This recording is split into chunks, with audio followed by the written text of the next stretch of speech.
When perps realize that their force monopoly ain't what they thought, the tables get turned.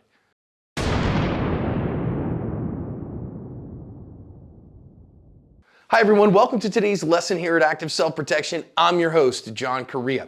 This particular one, if you go check the link to the raw, comes, the original was in Punjabi, and so that means either India or Pakistan, but I had a hard time nailing it down more than that. My Google food just couldn't get it. If you have more information, put it in a comment so I can add it, would you?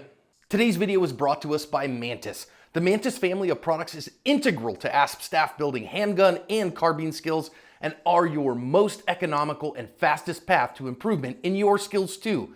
Whether you choose the X10, the Laser Academy, the Blackbeard, or use them all in concert, they will help your practice be more effective, efficient, and fun. Go check them out, pick up a unit, and thank them for sponsoring today's video. I did find a little bit of a news story on this one out that Yahoo says it was out of India. I've linked it in the description. And we have a little bit of audio on this one. Let's listen into what happens to this shopkeeper.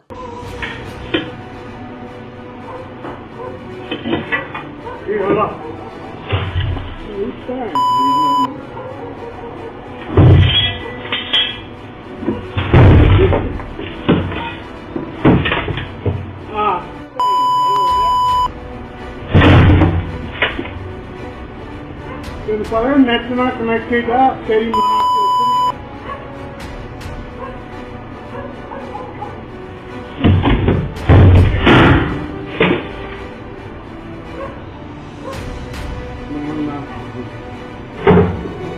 की चलना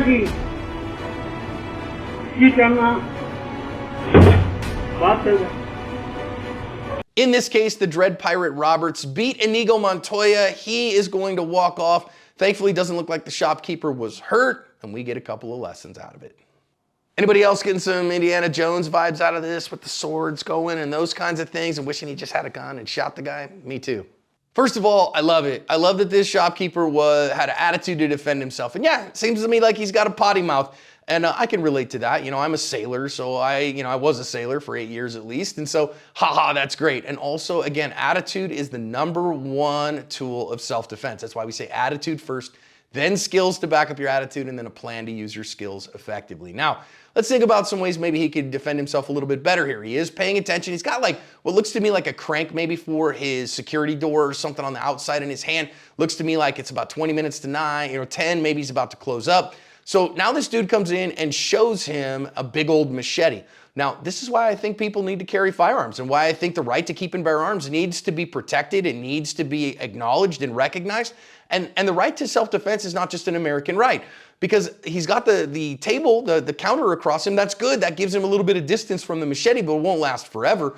And so having a firearm on your person gives you a much longer range, a functionally infinite range here against this kind of attack. And so I'd prefer he had a firearm on him, but he doesn't. So now he sticks his hand out here first, because the guy wields back and goes back like a baseball bat. And so our guy does something very common, sticks his hand out in front of him like this. I don't recommend that. Reason I don't recommend that is that you can't then actually defend very well with that. You got to pull the hand back to use. So what we say is instead of the hand way out here like this, we bring those hands in a little bit closer. Hey man, I don't want any problems. So then that way we can use them in space a whole lot better or keep them from getting chopped off by a machete. This is a very good thing, because that's exactly what he's going to do. As the guy starts to swing the machete here, he's going to have to bring the hand back and get away from him. That's good. Now he draws his own. That's not a knife. This is a knife. I'm mixing my old metaphors here. And now he's got to get it out though. So you notice there that having it underneath the counter, now he's got to unsheath it and all those other things, and that makes it very slow to deploy. When I talk about self-defense, I always say what's on your person is #1, and having a tool that has a greater range than the guy whose tool is facing you, always a good thing. But now he's got to get the stupid scabbard off that thing. Otherwise, he's just got a bat in order to beat him with. Not exactly the most useful thing, but he does a good job of it. Okay, he gets that sword out now. And now, again, this is, you must think that you're using Benetti's defense against me, and that's great, unless I've studied a Capofeo, which I have. Okay, so again, if you get that reference to the Princess Bride, it's probably time to schedule your colonoscopy.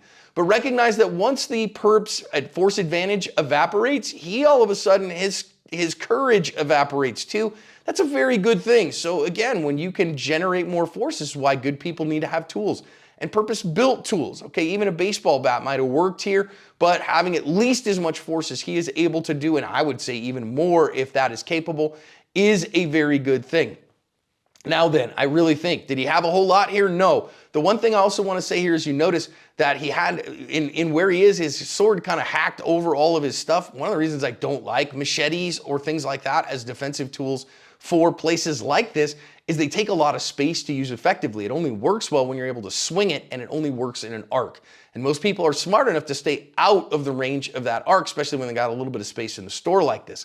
So it's not my favorite tool at all. Finally here, our defender comes around the counter and kind of follows the guy out. The only reason I would encourage somebody to do that is to get to the door and lock it. Don't follow him outside.